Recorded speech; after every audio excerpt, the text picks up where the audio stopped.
ये कहानी एक भूतिया हवेली की है जो एक सुनसान गांव के पास स्थित थी। उस हवेली का नाम था शांतिवन हवेली, लेकिन वहाँ कोई शांति नहीं थी। इस हवेली के बारे में कहा जाता था कि यह अभिशप्त है।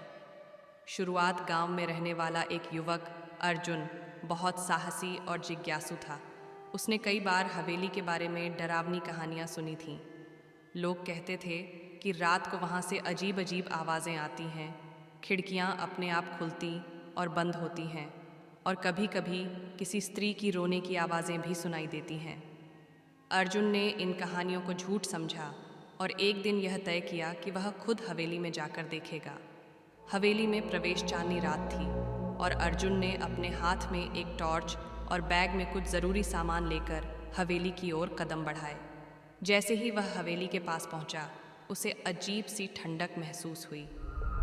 दरवाजे पर बड़ा सा ताला लगा हुआ था, लेकिन वह अजीब बात थी कि दरवाज़ा हल्का सा धक्का देते ही खुल गया। अंदर घुसते ही अर्जुन ने देखा कि हवेली के फर्श पर धूल जमी हुई है, लेकिन बीच बीच में पाँवों के निशान दिखाई दे रहे थे। यह देखकर उसकी सांसें तेज हो गईं। उसने अपने डर को काबू में रखते हुए टॉर्च जलाई और आगे बढ़ा। डरावनी घटनाएं अर्जुन जैसे ही हवेली के मुख्य हॉल में पहुंचा, उसे ऐसा लगा जैसे किसी ने उसके कंधे पर हाथ रखा हो। वह तेजी से मुड़ा, लेकिन पीछे कोई नहीं था। तभी अचानक से खिड़कियां जोर जोर से खुलने बंद होने लगीं। दीवार पर टंगी एक पुरानी तस्वीर में एक महिला थी जिसकी आंखें अर्जुन की ओर घूर रही थीं। अचानक वह तस्वीर जोर से गिर गई और उसके पीछे एक दरवाज़ा दिखाई दिया। अर्जुन ने उस दरवाजे को खोला और सीढ़ियों से नीचे उतरने लगा। के निशान दिखाई दे रहे थे। ये देखकर उसकी सांसें तेज हो गईं। उसने अपने डर को काबू में रखते हुए टॉर्च जलाई और आगे बढ़ा। डरावनी घटनाएं अर्जुन जैसे ही हवेली के मुख्य हॉल में पहुंचा, उसे ऐसा लगा जैसे किसी ने उसके कंधे पर हाथ रखा हो। वह तेजी से मुड़ा, लेकिन पीछे कोई नहीं था। तभी अचानक से खिड़कियां जोर जोर से खुलने बंद होने लगीं। दीवार पर टंगी एक पुरानी तस्वीर में एक महिला थी जिसकी आंखें अर्जुन की ओर घूर रही थीं। अचानक वह तस्वीर जोर से गिर गई और उसके पीछे एक दरवाज़ा दिखाई दिया।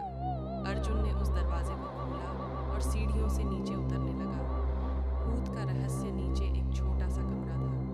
वहाँ एक पुरानी डायरी और कुछ तस्वीरें पड़ी थीं। अर्जुन ने डायरी पढ़ना शुरू किया। उसमें लिखा था कि इस हवेली की मालकिन रजनी को ही परिवार ने धोखा दिया था। उसकी हत्या कर दी गई थी और तब से उसकी आत्मा इस हवेली में भटक रही थी। जैसे ही अर्जुन ने डायरी बंद की, उसे एक स्त्री की रोने की आवाज़ सुनाई दी। उसने देखा कि एक सफ़ेद साड़ी में एक धुंधली आकृति उसके सामने खड़ी थी। वह और कोई नहीं, रजनी की आत्मा थी। अंत रजनी की आत्मा ने अर्जुन से कहा, मुझे न्याय चाहिए। मेरे परिवार वालों ने मुझे धोखा दिया था। मेरी अस्थियाँ इस हवेली के पीछे गड़ी हुई हैं। उन्हें बाहर निकालो और गंगा में विसर्जित करो। अर्जुन ने साहस दिखाते हुए रजनी की बात मानी। उसने गांव वालों की मदद से अस्थियाँ बाहर निकाली और उनका विधिपूर्वक अंतिम संस्कार किया। इसके बाद हवेली से अजीब घटनाएं होना बंद हो गईं और रजनी की आत्मा को शांति मिल गई। सीख यह कहानी सिखाती है कि अन्याय और धोखे का अंत भले ही देर से हो, लेकिन होता ज़रूर है। भूतिया हवेली का रहस्य सुलझने के बाद अर्जुन गांव का हीरो बन गया।